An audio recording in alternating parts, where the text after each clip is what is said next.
livro que eu traduzi esse ano, é um livro que saiu na Espanha no ano passado, que se chama Anarquismo e Movimento, Anarquismo, Neo-Anarquismo e Pós-Anarquismo, do Tomás Ibanez. Primeiro, quem é Tomás Ibanez? Tomás Ibanez, eu o conheci, não pessoalmente, mas o conheci através de textos, né, que ele tem uma publicação muito extensa, na década de 90, numa revista editada em Barcelona chamada Arquipélago, final de 80, início de 90, um artigo que, sabe, para mim, veio de encontro às coisas que eu estava pensando naquele momento, que era Adiós a la Revolución, Viva el Gran Desbarajuste. Adeus à Revolução, Viva a Grande Desordem. Em que ele colocava em xeque uma série de ideias que faziam parte da trajetória anarquista, principalmente da vertente anarco-sindicalista. A ideia daquela revolução redentora, sabe, que um dia aconteceria e tornaria todos livres imediatamente e tal. A ideia de que a história teria que a história seria teleológica, não seja, que você poderia determinar o fim da história ou o caminho que a história levasse. Ele coloca tudo isso em xeque. Como que ele vai retomar essas discussões aqui? Como eu vinha pensando em coisas desse tipo, o Tomás Ibanez sempre foi um heterodoxo da anarquia. Parece meio contraditório falar, né, do anarquismo de heterodoxia, mas não é, porque é bastante comum encontrar no ambiente anarquista, no movimento anarquista, muita ortodoxia, ou seja, aqueles que não conseguem sair do receituário que foi criado no século XIX, sabe? Então não conseguem pensar além daquilo que os grandes pensadores anarquistas, que são importantes. É óbvio que você tem que ler o Bakunin, é óbvio que você tem que ler o Proudhon, que são autores difíceis, principalmente o Proudhon, complexos. É óbvio que você tem que ler o Vygotsky, Eclipse, Malatesta, Ricardo Nera, óbvio. Mas o anarquismo não se dá, na verdade, a princípio, Tomás Ibanez no livro, o conhecimento do anarquismo não se dá a princípio pela leitura dos clássicos, dos grandes pensadores. O anarquismo é muito mais uma questão de contágio, né? E quem diz isso é um anarquista, esse eu conheço pessoalmente, Tomás Ibanez eu conheço virtualmente, me correspondo com ele há muito tempo já. Estive em Barcelona, eu conheço o estive em Barcelona, ele não estava lá, acabou não fazendo, né? Mas de qualquer forma, o anarquista que diz que é o Ferreira, de Buenos Aires, o anarquista argentino, que diz que o anarquismo está por contágio. Nós somos contagiados pela ideia de tomarmos conta e gerirmos a nossa própria vida e gerirmos os espaços que nós convivemos.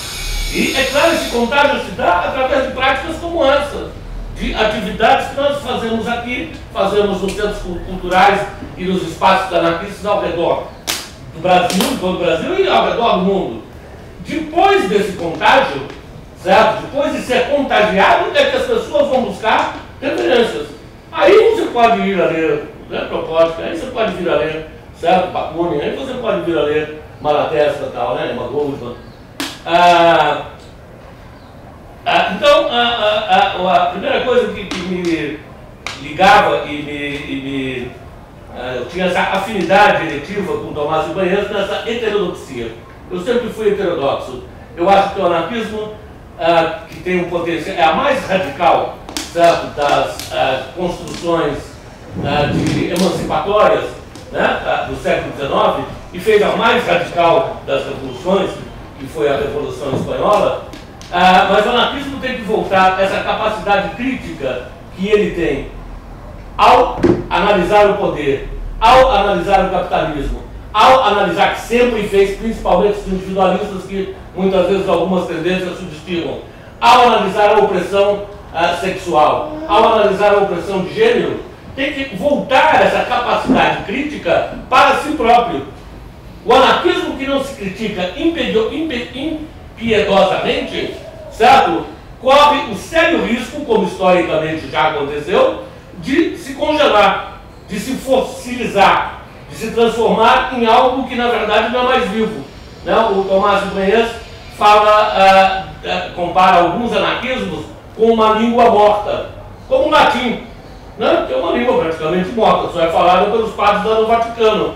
Mas o latim, ela não incorpora como qualquer língua, como português aqui no Brasil, português brasileiro, ou português de Portugal, qualquer língua, ou seja, certo? Não incorpora aquilo que está acontecendo na vida. Não incorpora o dia a dia, porque é uma língua morta. E o anarquismo chegou a um ponto de se fossilizar e se transformou quase que no equivalente ideológico de uma língua morta. Certo? Que é isso que temos que resgatar.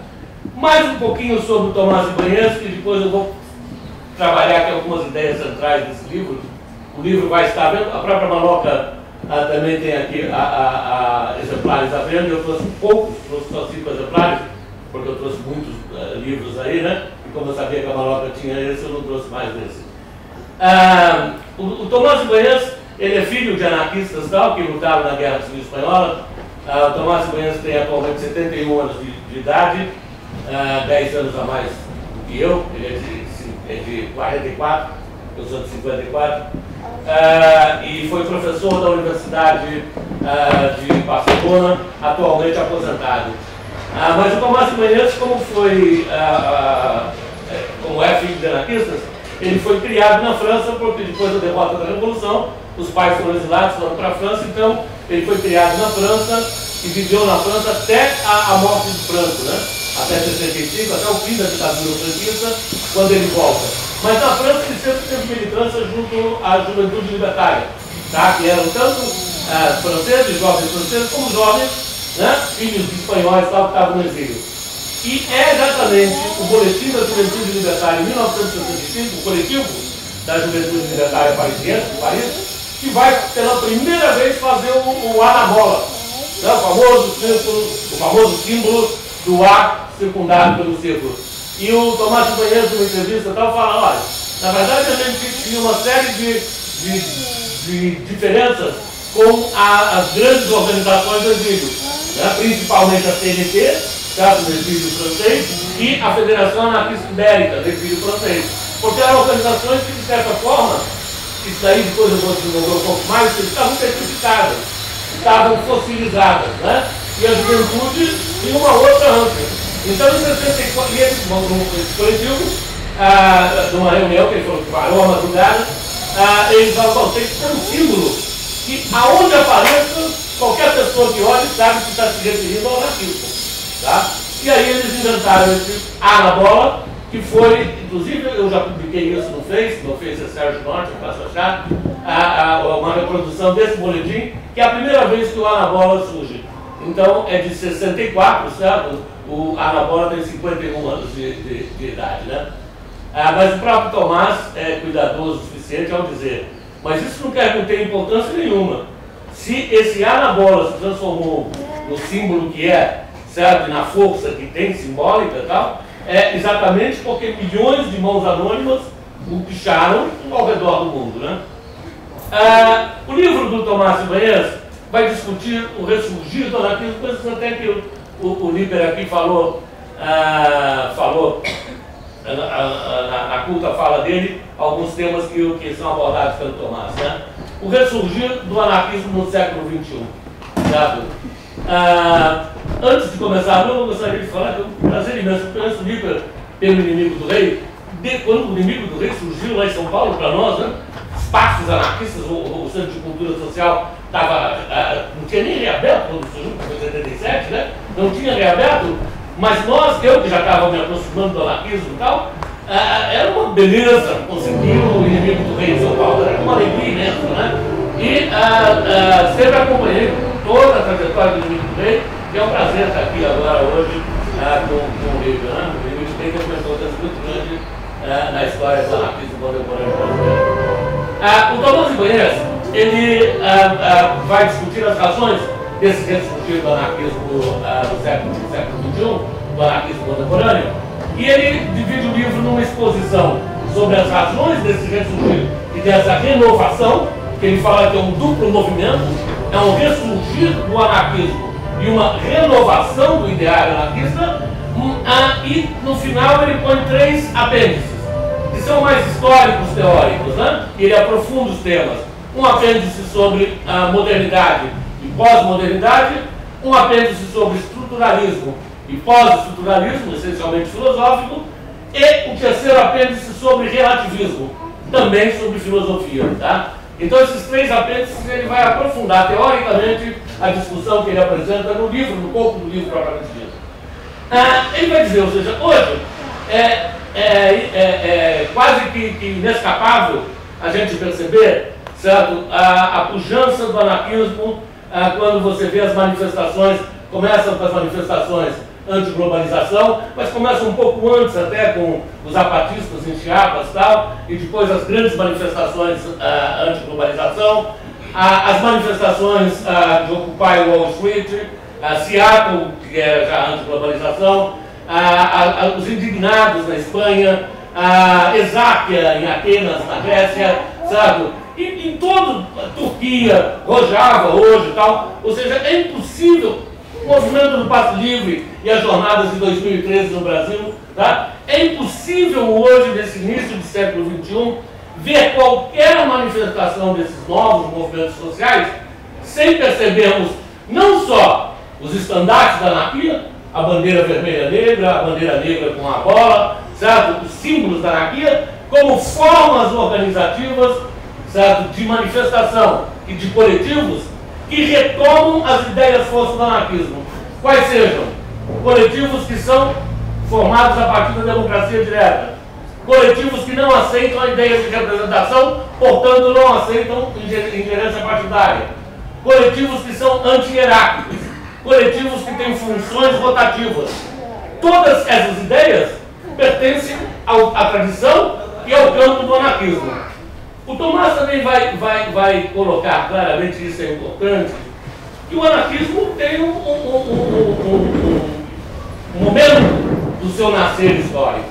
Né? Nesse sentido, ele vai, inclusive, lembrar, certo, que, e aí ele está falando do Kropotkin, ele não é tão explícito assim, mas quem conhece Kropotkin sabe, ele vai falar, tem algumas posturas anarquistas, Kropotkin é um deles, que vão enxergar estruturas anarquistas, ou enxergar formas anarquistas de organização, desde praticamente a pré-história. Certo? As comunidades, a ajuda mútua ou apoio mútuo do Kropotkin é um exemplo disso. Certo? Então você vai pegar algumas estruturas comunitárias de comunidades orgânicas, né? Comunidades indígenas ou comunidades na África ou asiáticas, que são de ajuda mútua, que são de solidariedade, e vai ver nisso o anarquismo. Mas, na verdade, isso é ilusório. Porque se assim fosse, se essa ideia, certo, de que o anarquismo surge desde o início da história humana, então ele estaria inscrito. Ele seria algo essencial, seria uma postura essencialista, porque ele estaria inscrito na natureza humana. E seria muito cômodo, certo? Mas se ele estivesse inscrito na natureza humana, a própria ideia de liberdade entraria em xeque. Porque aí, se ele está inscrito na natureza humana, inevitavelmente seria algo teleológico, algo que cheiraria aí ao materialismo histérico diabólico, né? Que você inevitavelmente caminha para a anarquia. Não, certo? Você pode até, certo, ver estruturas que são anti-autoritárias, estruturas de ajuda mútua em outras sociedades. Agora você só vê isso pelas lentes do pensar anarquista e do refletir anarquista. Por quê? Porque o anarquismo criou conceituais que permitem isso. O anarquismo é um produto da modernidade. O anarquismo é um produto que vem junto com a Revolução Industrial. O anarquismo surge na metade do século XIX, certo? Com Proudhon, já tem coisas que podem ser vistas já em Considerant, no Delajade, mas o Proudhon que vai sistematizar isso, vai ser um grande sistematizador, que tem a ver com a própria história real, concreta, da formação das classes operárias europeias. Certo? É a luta social, eu falo classes no plural, porque não há uma classe operária, certo? Uniforme, você tem classes operárias no plural, porque primeiro os países são diferentes, e segundo que no mesmo país você pode ter, certo, as experiências do trabalho fabril, do primeiro trabalho fabril da Revolução Industrial, muito diferenciadas. Tanto a mina é uma coisa, o porco é outra, o da tecelagem é outra. Mas essas classes operárias, certo? Na sua gênese, no seu autofazer, como diria o Edward Thompson, no seu autofazer, na sua autoformatação, certo? Essas classes operárias criam espaços de resistência que já prenunciam, de alguma forma, estruturas que são estruturas anti-hierárquicas, horizontais. Então, o anarquismo ele tem um duplo movimento ao seu nascer. De um lado, teóricos que vão pensar a possibilidade de uma sociedade federalista, de uma sociedade descentralizada, de uma sociedade controlada de baixo para cima pelos produtores da riqueza social. Agora, como que os teóricos puderam pensar isso? Porque essa experiência social estava sendo gestada. Essa experiência social era real. Ou seja, os trabalhadores se reuniam para resistir à exploração do capital e para se educar, por exemplo. Certo? Eles estavam totalmente marginalizados do acesso à educação. A educação ou era dominada em grande parte pela igreja, ou era dominada pelo Estado, quando começa a haver a laicização e a introdução da escola pública, mas dominada pelo Estado para fazer o quê? Para tornar os trabalhadores obedientes, como é até hoje. Para tornar os trabalhadores informados enquanto mão de obra obediente. Por isso que o Proudhon vai falar, lá, já, né, a partir da Revolução de 48, em demopédia. Ou seja, aqui é a primeira ideia de uma pedagogia libertária em que seja construída a partir dos interesses dos trabalhadores e pelos trabalhadores. Sabe? Por isso que os anarquistas e toda a trajetória anarquista também vai dar uma importância tão grande à emancipação cultural.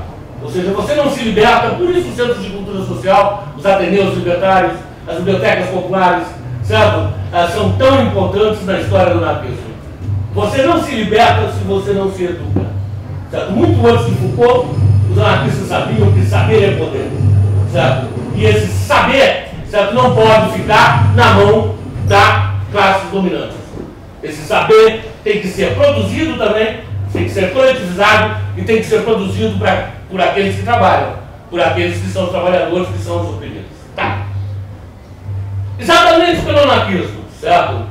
Ser algo que nasce no bojo da Revolução Industrial, da primeira Revolução Industrial, e no bojo do nascimento das classes operárias europeias, o anarquismo está marcado, é óbvio, pelo eurocentrismo. Certo? Ou seja, o anarquismo tem uma postura que é eurocêntrica. E isso é criticado no livro também do Ibanez, e eu acho que isso é de fundamental importância para o anarquismo no Brasil. Nós temos que buscar, certo, outras referências. No caso do Brasil, eu venho falando, que na verdade a expressão não é minha, é de um militante da periferia, da literatura periférica de São Paulo, o Ruivo Lopes, né? Um cara muito ativo, que eu gosto muito dele. A expressão é dele, mas ele tem desenvolvido essa ideia, e eu também tenho, que é o aquilombar do anarquismo. Nós temos que aquilombar o anarquismo no Brasil. O que significa aquilombar o anarquismo no Brasil? Significa, primeiro, prestar atenção nessa movimentação que a periferia no Brasil inteiro vem fazendo. É aqui em Salvador, é no Rio de Janeiro, é em São Paulo, ou seja, há vários coletivos que se pautam pela auto-organização popular hoje no Brasil.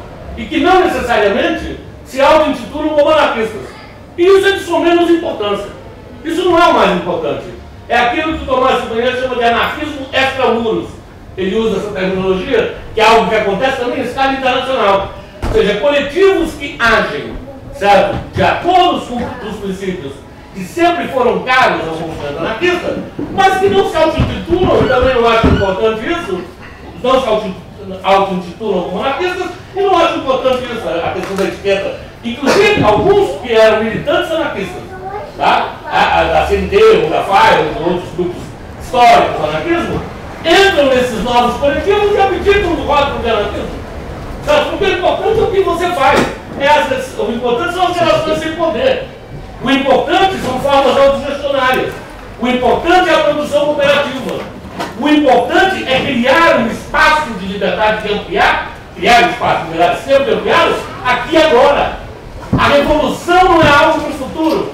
E isso os anarquistas sempre souberam. Gustavo Landauer já dizia isso, que foi morto, um anarquista alemão, e que foi morto na Revolução Alemã de 19, 23, junto com o Luxemburgo e tal. Gustavo Landau já dizia, o anarquismo não é uma discussão para o futuro, é uma discussão para hoje. E não é uma proposta para o futuro, é uma proposta para hoje. Você tem que, a tese também falava disso. Você tem que criar o Bakunin, da própria intervenção dele na primeira internacional, certo? Né? Na ala anti-autoritária da Internacional dos Trabalhadores, você tem que criar estruturas de liberdade, federativas, autogestionárias, aqui, agora. A revolução é para agora. Porque a longo prazo, mano, estaremos todos mortos, entendeu? E a gente não pode sacrificar, certo, a revolução no altar do futuro, certo? Que é a ideia tanto de uma certa vertente anarquista, certo? Não de todos, mas principalmente dos materialistas histéricos e diabólicos. Então você, certo? Você abre mão da sua própria vida, do seu próprio prazer, porque você coloca o futuro emancipador, certo? Como a sua meta de vida. Então você se fode a vida inteira e nunca vê esse futuro emancipador. E quando vê, provavelmente, se você for crítico, você vai ver da janela da cadeia, certo? Que foi o que aconteceu em todas as revoluções ditas socialistas levadas a cabo aí pelos partidos autoritários. Então, nesse sentido, eu vou tentar não falar tanto para abrir o debate, né? E de vez em quando eu sou muito prolixo e também de vez em quando eu sou meio confuso na exposição. Mas tudo bem, vocês podem me interromper a hora que quiserem, certo? Que não tem que se esperar o fim para vai falando alguma bobagem, ou se você não estiver entendendo, pode interromper a hora que quiser. Então, um bate-papo, nada a ver com um bate-papo. Entre as razões, certo? Que o Tomás Banheiros vai apontar para esse ressurgir e renovação do anarquismo no século XXI, ele vai situar, primeiro, certo, ele fala necessário, ele próprio fala do histórico dele, é apenas um esboço, né? Porque há milhares de páginas sobre a história do anarquismo, isso é uma biografia imensa sobre a história do anarquismo, mas o anarquismo que surge, então, no século XIX, o anarquismo que nós conhecemos e tal, e atravessa, certo, a Internacional, até o Congresso de Saint-Émilion, depois o nascimento do sindicalismo revolucionário, do anarcossindicalismo, e tem o seu ápice, né, certo? Comuna de Paris, claro, importantíssimo, 1870, com a participação ativa de militantes anarquistas de estirpe proudhoniana e também alguns já influenciados por Bakunin, né, certo? Pois a própria estrutura da Comuna de Paris é federativa, é autogestionária, é de ação direta, certo? Não é à toa que o texto mais libertário de Karl Marx, né, do senhor Marx, é exatamente Guerra Civil na França, onde ele estuda a Comuna de Paris, certo? Né? Que ele vai falar, finalmente, certo? A classe operária descobre a sua forma de Estado. Que forma de Estado? A Comuna de Paris destruiu o Estado, certo? A Comuna de Paris fez uma federação de produtores, tá? Mas é o texto mais libertário, claro, depois Marx vai escrever, depois eu vou esquecer disso, certo? Mas ele escreve sobre o impacto do que estava acontecendo, do que aconteceu na Comuna. A Comuna de Paris, daí você tem a propagação do anarquismo dos países latinos e também na Rússia, né, que eles vão ter uma participação importante na Revolução de 17, depois vão ser massacrados pelos bolcheviques. Mas você tem esse período que vem até 36, certo? Um período de crescimento e de pujança do anarquismo. O Cristiano Ferretti, eu já citei aqui, que falava, certo, que fala que o anarquismo é muito mais uma coisa de contágio do que de leitura. O Cristiano Ferretti também fala sobre o ocaso, esse período de congelamento do anarquismo, tal que se dá depois da Revolução Espanhola, a partir de 40, ou seja, até 36 e tal, né, você teve uma pujança do movimento anarquista, inclusive no Brasil. Ou seja, essa ideia de que com a fundação do Partido Comunista no Brasil em 1922, os anarquistas desaparecem, isso é mentira.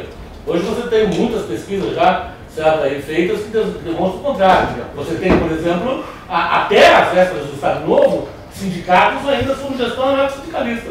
O próprio Apolônio de Carvalho, nas memórias dele, certo, né, que é um comunista, depois foi fundador comunista histórico, depois foi fundador do PT, morreu aí uns anos atrás, mas é uma figura introdutora da Guerra Espanhola, claro, ao lado dos comunistas e tal. O Apolônio vai falar que em 35, porque ele era militar, tenente ou capitão, acho que tenente, ou capitão, agora não estou lembrado. Mas ele era militar e foi organizar, chamar o pessoal dos sindicatos do Rio Grande do Sul, Caxias, Porto Alegre e tal, para participarem da Interditore é um nome que a direita dá, da tentativa de golpe comunista em 1935, que o Partido Comunista, né, efetuou e é derrotado.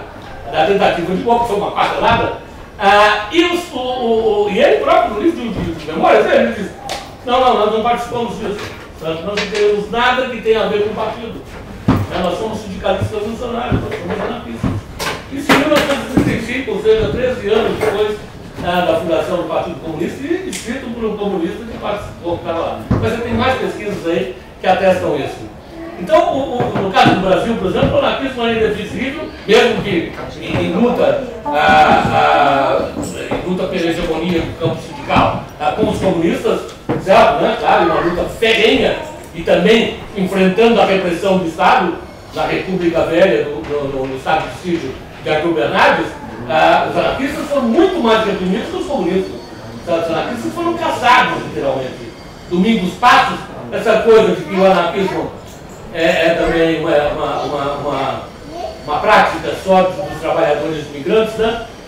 Dos trabalhadores brancos e tal. Domingos Passos era negro, conhecido como Bakunin brasileiro, e foi morto pela repressão, e foi mandado para Tubolândia, que era um campo de concentração do governador Bernardes, lá na fronteira com a Guiana. Tá? Então você tem, só pegar as fotos da COB, você tem uma série de operários negros, aí tem outros. Tem o livro da Mariângela Castro, tal, Gomes Castro Gomes, Mariângela Castro Gomes, eles são Gomes Castro, não sei se foi, que é sobre velhos companheiros, uma coisa assim. Tem entrevista também do militante negro e anarquista, que inclusive jogou bomba no início do século, era padeiro e na greve de padeiro, depois umas bombas lá nos fornos de padaria, explodiu algumas padarias por lá, que não pagavam direito e tal. Então a gente tem que repensar e conhecer um pouco melhor essa história. Montando aqui o Tomás Banheiro, eu fiz essa digressão aqui sobre o Brasil. Então você tem essa pujança do anarquismo, tá? Certo? Até a Revolução Espanhola. E é bom lembrar que se os anarquistas são fortes na Espanha, na resistência ao golpe de 36 e a revolução que para resistir ao golpe eles fazem, de fato, nas fábricas, no campo, né? Tomam as fábricas nas mãos, fazem autogestão, tomam os transportes nas mãos, fazem autogestão. Ou seja, Barcelona, que era a cidade mais industrializada da Espanha, em 1936, foi autogerida. Então essa ideia de que o anarquismo não é prático, de que o anarquismo é só estudar com atenção a autogestão na Revolução Espanhola, você vê a praticidade, tanto que hoje eu acho, inclusive, as novas tecnologias de comunicação e de informação, ou seja, basicamente a informática, nos permitem muito mais pensar a descentralização, a democracia direta e a autogestão do que na época da Revolução. Mas é claro que isso vai contra os interesses do capital e os interesses do poder constituído. Enquanto a gente tiver as grandes corporações dominando e o Estado dominando, tá? Nós nunca, é claro, teremos a possibilidade de usar essa potencialidade tecnológica que nós temos para uma democracia direta e para um sistema descentralizado e federativo. A pergunta é essa, o que é a bagunça, né? Você contrapõe a ideia de revolução, depois você vai fazer uma crítica ao que você chama de anarquismo consolidado, que a gente poderia identificar agora como anarco-sindicalismo, né? Existe um debate dentro da academia sobre a questão da centralidade ou não do trabalho na vida do indivíduo hoje em dia. Os anarquistas acreditam que o trabalho ainda é central na vida das pessoas e há quem acha que não, que o trabalho não é mais central. Você pode trabalhar como sapateiro, mestre de obra e ficar como compositor, porque é isso que você faz nas suas horas vagas. Então, pessoas acham que não é. Eu queria saber se você associa, se você acredita que o trabalho não é mais centralizado na vida das pessoas e se isso tem alguma coisa a ver com essa fossilização do anarco-sindicalismo, já que é voltado para o mundo do trabalho. Uma outra pergunta, que dá coisa pra caralho, essas três perguntas que eu estou fazendo, como é que a gente pode quilombar, né, o anarquismo, já que você está falando da ideia de a gente fazer um anarquismo que não seja um anarquismo tão central, tão centrado na ideia europeia, né? E como é que a gente pode fazer isso, né? Como é que a gente pode, vamos dizer, tentar adaptar o anarquismo à realidade do Brasil, né? Como é que você chama? Música. Eu já fiz pergunta que dá. Minha cabeça não acompanha por eu tenho uma cabeça meio já. Então deixa eu responder aí, sabe? E daí corresponde a outra. Antes de responder, você fez três questões só para rememorar e isso. A questão da bagunça, o que é bagunça? Não é conceito de bagunça. Tem um artigo de manhã, a Deus da Revolução, viva a grande sobe, essa é a primeira questão. A a segunda é central, é a centralidade do trabalho ou não, e a terceira a questão do jornalismo, do equipamento. Então vamos lá. Só fechando aqui o que eu estava falando, quando você fez a pergunta, o Tomás Banheiros, e aí fechando não aqui a minha fala, ele vai mostrar, então, e me cita aí o Xavier mais uma vez, o anarquista era pujante quando ele não só escutava as ruas, ele tinha um contato direto com os movimentos sociais, então tinha um ouvido muito atento, muito afinado para aquilo que os movimentos sociais diziam, para aquilo que o povo organizado, né, na rua dizia, como ele se organizado.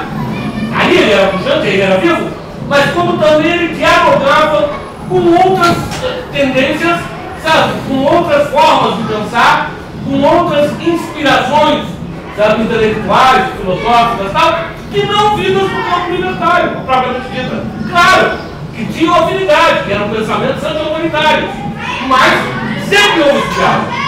Isso é parte integrante da composição do anarquismo. E aí ele diz, hoje, nós temos que trabalhar com autores e aprender com autores como Michel Foucault. Não dá mais para manter a concepção clássica de poder que o anarquismo sempre teve.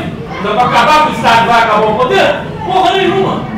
Porque o poder é uma relação social. O poder se rearticula e se recria e se faz a todo momento. O poder é uma relação social entre homem e mulher, entre homem e homem, entre companheiros anarquistas, há relações de poder existem.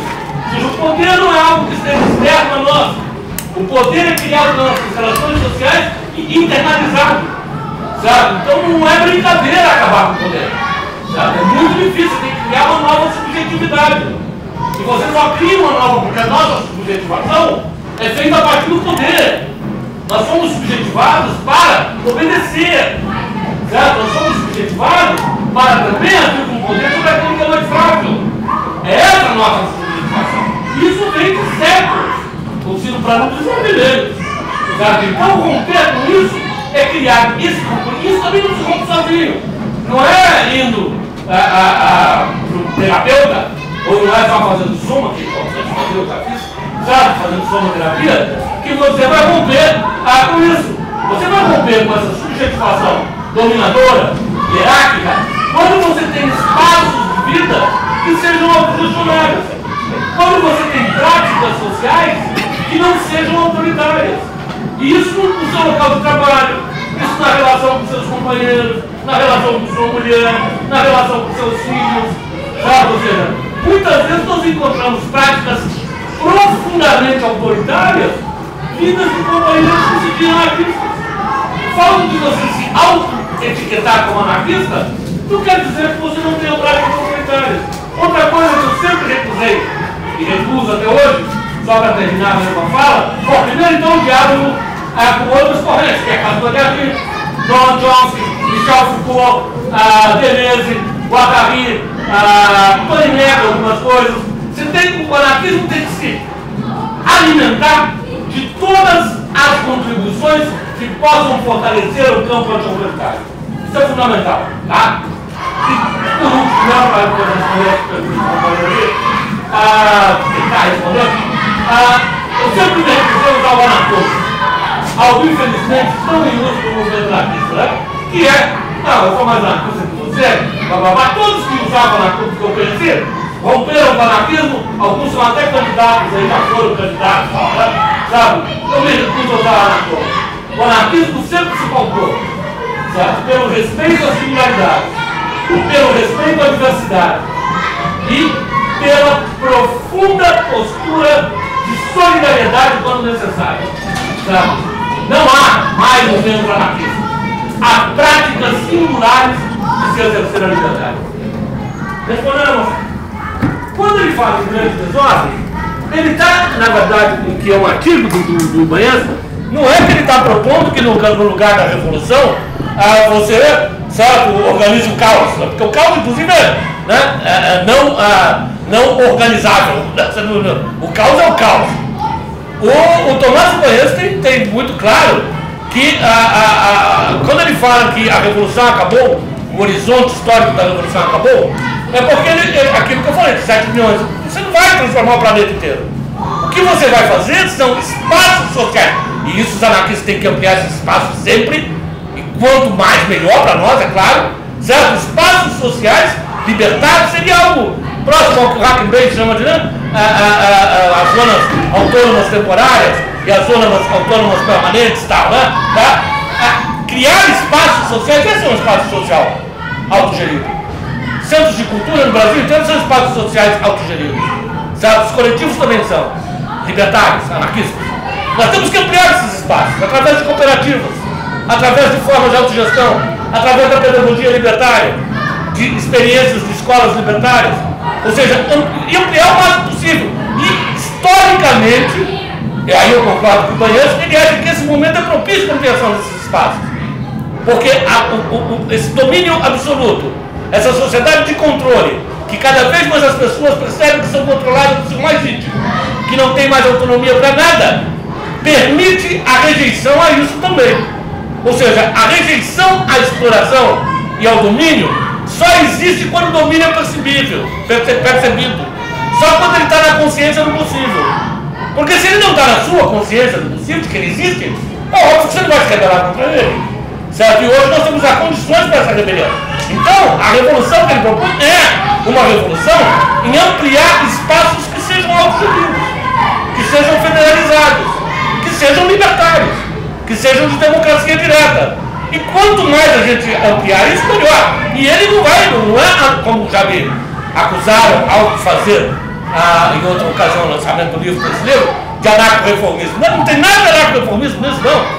Ele fala claramente, se necessário, de armas na mão. Que anarco-reformismo é isso que fala, se necessário, de armas na mão. Certo? Só que perdeu-se a ilusão, e é uma ilusão isso, de que a gente possa fazer a revolução dos 7 bilhões de habitantes do planeta. Certo? Isso é impossível. Pode ser que se nós ampliarmos nossos espaços, certo? Um dia a gente consiga convencer 1 bilhão dos 7 bilhões, eu não sei, daqui a 200 anos. Isso é uma espécie humana que sobreviver até lá. Segunda pergunta. É o negócio do imaginário. É seu trabalho. Para mim é. Mas não é a única. Ou seja, o trabalho ainda é um absurdo a gente pensar. Isso é um dos equívocos da pós-modernidade e tal, e de alguns pensadores pós-modernos, de que o trabalho deixa de existir. Olha, tudo que nos cerca é feito pelo trabalho humano. O que mudou foram as formas de organização da produção. O trabalho é cada vez mais robotizado. Então a classe operária de hoje não é mais a classe operária desde 20 anos atrás. A classe operária da época do Lula era operária? Não. Por quê? Porque a classe operária hoje, principalmente nas grandes indústrias, nas grandes corporações e tal, né, que fazem desde equipamento eletrônico, automóvel e tal, eletrodoméstico, ou seja, os bens, bens de capital duros, né, certo? Duráveis, né? A classe operária hoje, ela necessita e ela exige-se que ela seja cada vez mais especializada e com conhecimento de informática. Porque quem opera tudo isso, quem faz tudo isso são robôs. Certo? A produção fora do Brasil, Japão, Estados Unidos, Alemanha, a produção é totalmente robotizada. Sabe? Nas grandes montadoras da ABC também, a produção é totalmente robotizada. Isso significa uma diferente classe operária. Primeiro, uma classe operária que tem um nível de especialização técnico muito maior e que está... E aí é uma coisa complicada. Ou seja, uma das características da sociedade de controle é a cooptação, e isso já o Bakunin falava desde o século XIX, né? A cooptação do que não é do Lenin o conceito de aristocracia operária. O Bakunin já falava muito antes do Lenin de aristocracia operária. A cooptação de setores da classe operária para o consumo. Será que os operários querem? A centralidade do trabalho ainda é fundamental. Mas será? Ele tem que perguntar, será que os operários querem fazer a revolução ou querem ter o carro do ano? Sabe? E querem passear nas férias lá em Miami para comprar mais bugiganga eletrônica ainda. Sabe? O Lula recentemente falou, não, os operários antes iam para Itanhaém, agora eles vão não sei para onde, ele falou, citou umas praias aí, Caribe, ou não sei que porra de praia que ele citou, e ele falou, é um direito deles, claro que eu acho que é um direito, mas espera um pouco, a centralidade do trabalho existe, porque nada absolutamente da riqueza social é feita sem a participação do trabalho humano, e é óbvio que esse trabalho é explorado. Sabe? Em alguns setores mais explorados, em outros setores menos explorados. Ou seja, em alguns setores a extração de mais-valia é maior, em outros percentual é menor, certo? Mas temos que pensar que a classe operária não é mais a classe operária clássica. E isso tem que ter muita clareza disso, porque isso muda totalmente o quadro. Último, aqui não há o anarquismo. Último não, o último que você perguntou. Quando fala quilombola anarquismo, é se aproximar dos movimentos periféricos, se aproximar dos coletivos que hoje fazem bibliotecas sociais, que hoje fazem saraus literários, fazem literatura marginal, literatura periférica, se aproximar desses coletivos não para guiá-los, mas para caminhar ombro a ombro, sabe? Ampliando esses espaços de auto-organização popular, tá? E agora, a quilombola significa também reconhecer a importância da questão racial no Brasil, certo? É impossível pensar um projeto emancipatório para esse país sem criticarmos violentamente o racismo que é institucional nesse país, certo? Ou seja, acabar com o racismo. Acabar com o racismo significa o quê? Significa poder no sentido de que eles ocupem cargos de mando, que você tenha generais, muitos, sabe? Que você tenha, porque enquanto a gente não mudar de cidade general, que você tenha tenha médicos, engenheiros negros, sabe? É um absurdo a discriminação racial nesse país. Isso é uma questão que vocês aqui baianos convivem com isso e sabem disso muito bem, sabe? Quando que vocês tiveram um governador negro aqui na Bahia? Quando vocês tiveram um prefeito negro aqui na Bahia? Sabe? Uma cidade majoritariamente negra. Então o racismo incrustado no tecido social brasileiro, onde, só fazendo um pequeno parênteses, o nível da incrustação desse racismo institucional e do apartheid racial, né, que esse país tem, onde eu fui visitar fazer tempo, eu sou um leitor de Jorge Amado, por ser filho de comunista, desde garoto de 14, 13 anos, quando Capitães da Areia, e não é de tudo que eu gosto do Jorge Amado, algumas coisas eu gosto não, mas é um grande escritor, merece ser respeitado pela criação literária dele. Eu fui visitar a casa dele, né, que foi aberta no ano passado e tal, lá no Rio Vermelho. E gostei da visita, mas aí me chamou muita atenção, duas coisas me chamaram a atenção. Primeiro tem um cartaz lá do malvadezinho aí, o Netinho, o ACM Neto, né, que ele que abriu aquela porra lá o ano passado e tal. E aí, claro que não foi ele que escreveu, sabe, algum assessor dele escreveu, que ele termina aqui o exemplo, sabe, de Jorge Amado, inspire atitudes e comportamentos libertários, né? Malvadezinha falando em atitude e comportamento libertário é uma piada, né? Só nesse país, é o duplo discurso de 1984, né, do George Orwell e tal, né? Da utopia lá, da utopia não, da distopia do Orwell. Essa é uma coisa. Outra mais impressionante ainda, uma casa em que viveu um militante comunista e uma filha de anarquistas, um filho de anarquistas, Zélia Gattai. O pai da Zélia Gattai participou da Colônia de Sicília, né? Não sei se é Armando, esqueci o primeiro lá, mas o Gattai velho.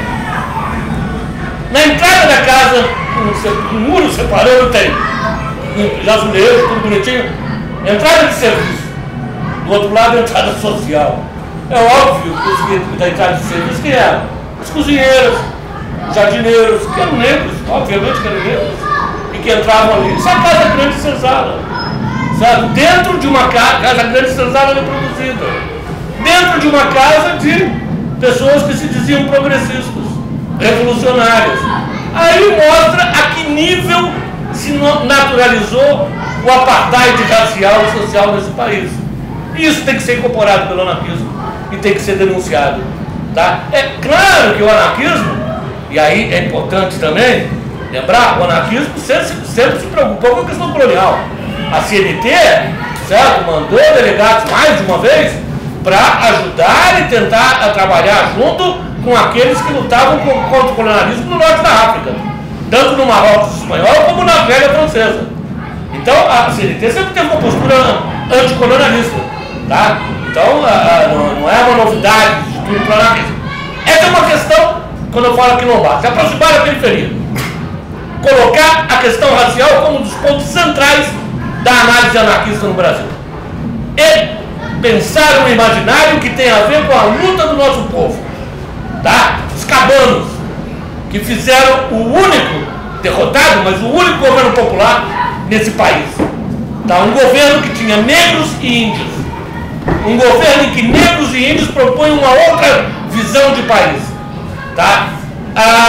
os quilombolas, a longa resistência quilombola, inclusive os quilombos contemporâneos, que estão espalhados no Brasil inteiro e que vivem uma situação complicadíssima, tá?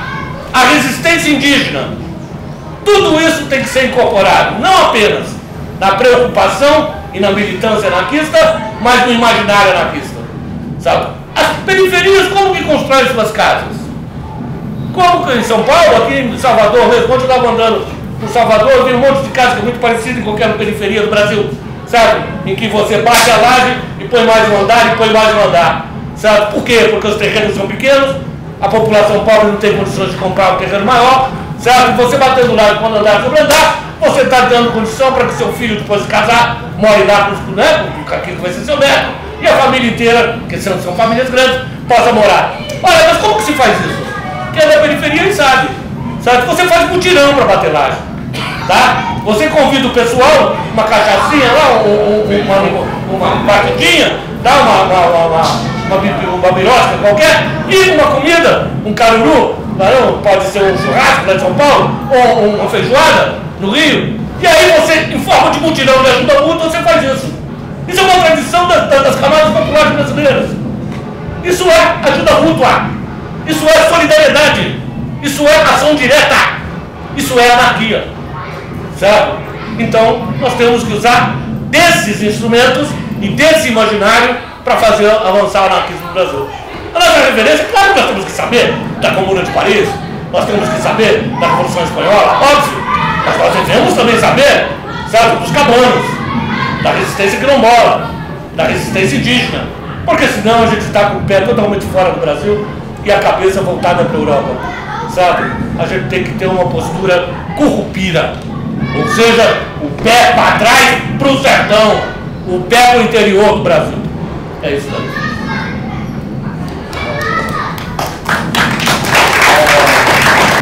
Eu só queria falar que fui muito contemplado na sua fala, principalmente quando você fala que é preciso conhecer o materialismo mais histórico, né? Mas é preciso também vir para cá, para os nossos dias, entender a nossa realidade e como o anarquismo se inscreve hoje. Mas também queria dizer, em relação à questão que o brother falou ali, sobre o quilombo, né? É preciso disputar os espaços das quebradas, porque a gente está perdendo espaço para discurso machista brutal dentro da quebrada. Você vê todas as produções artísticas que vêm do gueto, tem uma marca pesada do machismo.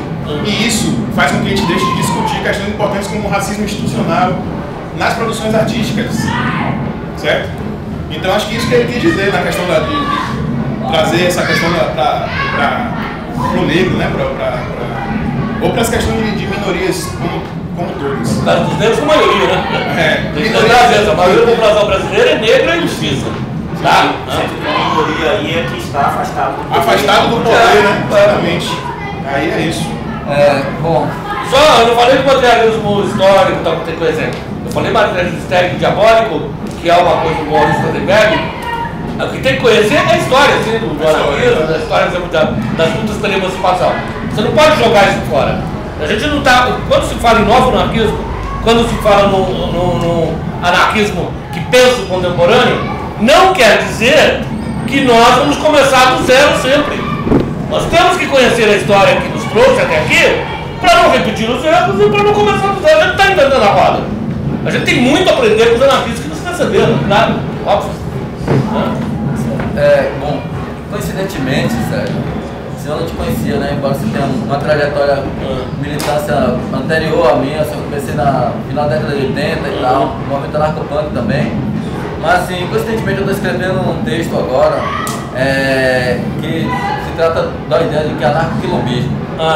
O título do texto é até revolução, porque não é uma revolução que se espera que um dia amanheça todo mundo na rua e vai acontecer libertar toda a humanidade. A perspectiva não é essa. Uma revolução do ponto de vista que a gente pode realizar a prática, que talvez tenha aí um pouco da diferenciação de conceito em que você define anarco-quilombismo do que eu tenho percebido e construído a partir dessa prática, né, cotidiana dos movimentos sociais, né? O anarquilombismo para mim é você colocar na prática aquilo que se acredita, porque o quilombo foi nada que foi isso, a tentativa de você romper com aquela sociedade dominante, escravagista, e você construir outra realidade segundo, né, os seus próprios interesses, segundo sua própria vontade e tal. Então, o anarquismo também é você colocar na prática a sociedade que se almeja, que se pretende, né? E aí, claro, essa questão dos movimentos sociais, das camadas populares, dos movimentos culturais, sociais, essa aí acho que a gente fecha muito e está muito próximo do pensamento. Outra coisa assim que é um pouco, não é propriamente uma divergência, mas quando você fala que não precisa se assumir enquanto anarquista, porque a prática já digamos, já é o exercício do anarquismo e tal. Por exemplo, eu tive há alguns anos atrás experiências com várias cooperativas de produção autogestionárias que não tinham nenhuma ligação com o anarquismo. É muito interessante do ponto de vista assim que, pô, que massa que a galera não precisou estar vinculada à teoria anarquista para colocar a autogestão em prática, na produção mesmo, entendeu? Só que também isso com o tempo, quando você não tem uma referência para teórica e tal, também com o tempo é apropriado por outros segmentos políticos e também se desgasta, cai na deteriorização normal, qualquer organização que possa. E aí volta a prática.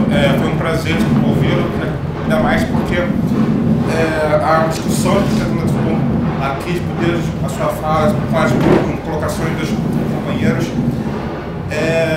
uma incrível coincidência, talvez não uma coincidência, mas o momento atual que a gente está contempla muito uma discussão que eu, junto com algumas companheiras e companheiros lá no Rio de Janeiro, a gente tem tentado entrar, que é justamente para a questão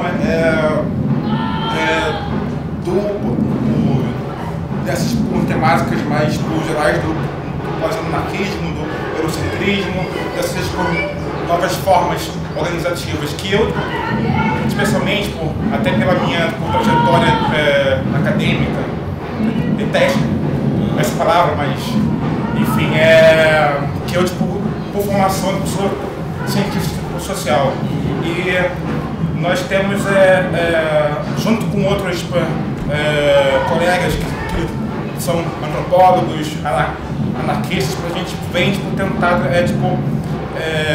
pensar a partir de uma relação entre a antropologia, mais antropologia do que a sociologia, com anarquismo no sentido de pensar no anarquismo pós-colonial. Que e uma das premissas que a gente tem, que a gente está pensando sobre, é muito embrionário, mas uma das premissas que a gente está pensando sobre, que é até uma provocação aqui, que seria a ideia de descolonizar a anarquia do movimento anarquista. O que eu quero dizer com isso? Primeiramente, a gente quer constituir um movimento anarquista como um processo historicamente localizado e diferenciado da anarquia enquanto prática, enquanto relação, até aproveitando a fala do companheiro mais cedo, enquanto relações sem poder. Se a gente for lá na origem etimológica da palavra anarquia, do grego, anarcos, quer dizer sem governantes. E o que eu quero, que a gente está querendo dizer com isso? Porque esse diálogo com a antropologia e tal, porque a antropologia, tradicionalmente, ela estudou por sociedades não ocidentais com organizações políticas, sociais, que em alguns momentos, mesmo com todas as suas limitações e contradições, um anarquismo não organizado. Então, assim, a leitura que eu faço particularmente, né, principalmente acho que as organizações especificistas têm tocado muito nesse ponto, né, da necessidade da organização dos anarquistas, né, e aí é bom que se pontue isso, da organização política dos anarquistas, além do processo de inserção social, né, que algumas correntes chamam, alguns grupos chamam de inserção social, outros que chamam de caminhar ombro a ombro, né, com as organizações da classe, tá? Mas assim, que quando o Fórum do Anarquismo Organizado, lá em 2002, né, começou a pontuar isso de forma mais incisiva, e vários grupos anarquistas aí que estavam envolvidos no fórum, eu acho que foi justamente demarcando um posicionamento particular, né, dos grupos que estavam inseridos ali, de diferenciação de determinados setores também no campo anarquista. Isso não é desconsiderar o outro lado, né? Mas tentando diferenciar aquele campo que não via necessidade de se organizar politicamente. Os anarcossindicalistas, por exemplo, né, estavam inseridos nos sindicatos, propriamente dito, mas não necessariamente numa instância política própria. Né? Isso não significa dizer que os anarcossindicalistas não são anarquistas, de forma alguma. Né? A leitura que eu percebo, pelo menos, que a gente faz, mas naquele campo, especificamente do fórum, né, do anarquismo organizado, dos especificistas em geral, mas de demarcar posicionamento. Não. Nós queremos estar tanto inseridos no movimento popular, né, seja no sindicato, seja na associação do bairro, seja no movimento estudantil, como também queremos se organizar politicamente, né, para potencializar essa ação dentro dos movimentos. Né. Essa é a leitura que se faz, né, que nós fazemos particularmente. Rapidamente, sem saber, você falou a mesma coisa, eu não sabia, tudo teórico. Eu acho que são duas coisas também muito simples. As relações sem poder é que sempre é do ideal anarquista. Com os nomes, a ação direta, não sei o quê. É importante, os caras que criaram isso, a gente reler, pesquisar, etc. Mas a relação sem poder que é. Desde que o anarquismo que tinha um bocado de grupinho, estava discutindo o que era anarquismo, é bom, é salutar, mesa de bar, etc. Tudo bem. E essa preocupação em organizar o anarquismo, eu acho que só são duas perguntas. O que é que está lhe incomodando, que você reitor, que aqui fala reitor e quer mudar? É isso. Então você se reúne agora, reúne sem relação de poder. É isso que está fazendo o anarquismo caminhar. Na minha ideia, está mudando o mundo. E rapidamente. A situação da mulher melhorou muito. Mulher tomava tapa em casa, não acontecia nada. Porque o poder, na minha opinião, seguindo Foucault, não existe. Então você só quebra, na idade da coisa vindo, em relação ao poder. Você viu que eles se reuniram sob pressão e botaram a lei Maria da Penha. Se você bater na mulher, você é preso. Tranquilo. Se você chamar neguinho safado, é preso. Então você tem de ver, porque o negócio vai tomar o poder. Se tomar o poder, se a maloca tomar o poder, vai ser pior do que a situação de Dilma.